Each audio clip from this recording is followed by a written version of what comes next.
کیا آپ جانتے ہیں اللہ سبحانہ و تعالیٰ نے حلال اور حرام کی حدود کیوں عائد کی؟ اسے جاننے کے لیے سب سے پہلے یہ جان لیں کہ حلال اور حرام کے معنی کیا ہیں۔ حلال کہتے ہیں وہ شے جس کے استعمال کی اجازت دی گئی، اور حرام کہتے ہیں جس کے استعمال کی اجازت نہیں دی گئی۔ اس کائنات میں دو طرح کی اشیاء ہیں، ایک وہ جن کے استعمال کی اجازت دی گئی اور دوسری وہ جن کے استعمال کی اجازت نہیں دی گئی۔ اب سوال یہ پیدا ہوتا ہے کہ آخر ایسا کیوں؟ تو ناظرین، اس سوال کا جواب آپ کے لیے واضح کیے دیتے ہیں۔ مثلا ہر اس جاندار کو حرام قرار دیا گیا جس کے دانت نوکیلے ہوں، جو چیر پھاڑ کر کھاتا ہے، جو دھاڑتا ہے، چیختا چلاتا ہے، جو نوچتا ہے، یا جس کے پنجے وغیرہ ہوں جن سے وہ نوچ کر کھاتا ہے۔ ان کے برعکس گائے، بکری، بھینس وغیرہ کو حلال قرار دیا گیا۔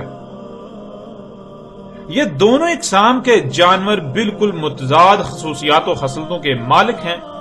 مثلا پہلی قسم کے جانداروں میں کتا، شیر، چیتا، بلی وغیرہ سمیت مختلف چیرنے، پھاڑنے، نوچنے، داڑنے اور چیخنے چلانے والے جانور ہیں، اور دوسری اقسام ان جانوروں کی ہے جن میں ادب ہے، عاجزی ہے، انکساری ہے، مالک سے وفاداری کا مادہ ہے۔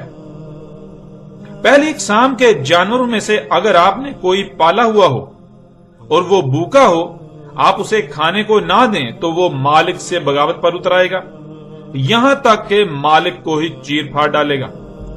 لیکن دوسری اقسام کے جانوروں میں بغاوت کا کوئی عنصر نہیں ہے، بھوکے ہوں تب بھی مالک کے وفادار، مالک ظلم و جبر کرے آنسو بہا لیں گے لیکن بغاوت نہیں کریں گے، پھر بھی مالک کے وفادار ہی رہیں گے۔ ناظرین، اگر آپ نے تھوڑا سا بھی غور کیا ہوگا تو آپ یہ بات جان چکے ہوں گے کہ خالق کل نے ایک اقسام کو کیوں حرام اور دوسری کو کیوں حلال قرار دیا۔ اس لیے کہ جو آپ کھائیں گے وہی آپ بن جائیں گے۔ اگر آپ پہلی اقسام کے جانوروں کو کھائیں گے تو آپ انسانی صورت میں درندے بن جائیں گے، آپ میں بھی وہی خصلتیں آ جائیں گی، معاشرے تباہ و برباد ہو جائیں گے، انسان اپنے مالک اللہ سبحانہ و تعالیٰ سے قدم قدم پر بغاوت کرے گا، خون سفید ہو جائیں گے، احسان ختم ہو جائے گا، صلہ رحمی ختم، دھوکہ، فراڈ، قتل و غارت عام ہو جائے گی، بے حیائی و فحاشی عام ہو جائے گی۔ انسانوں کے روپ میں کائنات کی سب سے بدترین مخلوق کا منتشر مجمع وجود میں آ جائے گا۔ جنگل و بیابانوں میں تو تحفظ کا احساس ہوگا، مگر ایسے انسانی معاشرے میں تحفظ کا تصور تک ناپید ہو جائے گا۔ اس کے برعکس اگر آپ دوسری قسم کے جانوروں کو اپنی خوراک بناتے ہیں تو آپ انہی کی طرح اپنے مالک کے وفادار، قناعت کرنے والے، عاجزی و انکساری سمیت کئی مثبت خصوصیات کے حامل بن جائیں گے۔ ایک دوسرے کا احساس ہوگا، دوسروں کے درد کو اپنا درد سمجھیں گے، کسی کو بھی دھوکہ دینے یا کسی قسم کا نقصان پہنچانے سے پہلے اپنے گریبان میں جان کر کئی بار اس بات کو سوچیں گے کہ اگر یہی آپ کے ساتھ ہو تو آپ کو کیسا لگے گا، آپ پر کیا گزرے گی۔ یوں کسی کو نقصان پہنچانے کا سوچیں گے بھی نہیں۔ حسد، بغض، ضد، انا پرستی و تکبر سے پاک ہوں گے۔ یوں ایک بہترین معاشرہ وجود میں آئے گا، ایسا معاشرہ جس کی مثال پوری کائنات میں نہیں ملے گی۔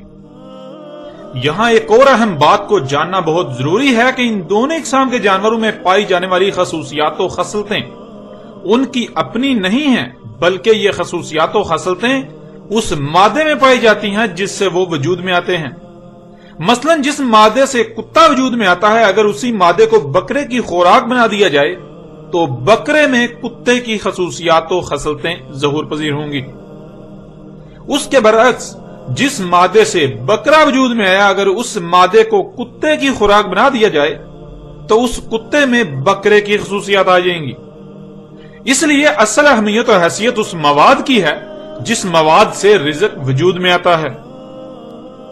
تو ناظرین، اب آپ اپنے گریبان میں جھانکیں، اپنے ارد گرد غور کریں، اپنے معاشرے کو دیکھیں، اس وقت پوری دنیا کی مجموعی طور پر صورتحال کیا ہے۔ حقیقت آپ کے سامنے ہے، اور اس کی اصل وجہ وہ خوراک ہے جو آج پوری دنیا میں کھائی جا رہی ہے۔ کیونکہ ناظرین آپ وہ ہیں جو آپ کھاتے ہیں، آپ جو کھائیں گے وہی آپ بن جائیں گے۔ تو ناظرین اپنی اور اپنے عزیزوں کی اصلاح کے لیے قدم اٹھائیے، خوراک پر توجہ دیجیے اس سے پہلے کہ وقت ہاتھ سے نکل جائے۔ اور آخر میں آپ سے درخواست ہے کہ اپنا فرض سمجھتے ہوئے اس پیغام کو زیادہ سے زیادہ انسانوں تک پہنچا کر محسنین میں شامل ہو جائیں۔ آپ کا ایک کلک نہ جانے کتنی انسانیت اور آپ کی اپنی فلاح کا سبب بن سکتا ہے، لہذا دیر مت کیجیے اور زیادہ سے زیادہ شیئر کیجیے۔ اور اگر آپ نے ہمارا یوٹیوب چینل ابھی تک سبسکرائب نہیں کیا تو آپ سے درخواست ہے کہ اسے بھی ضرور سبسکرائب کیجیے۔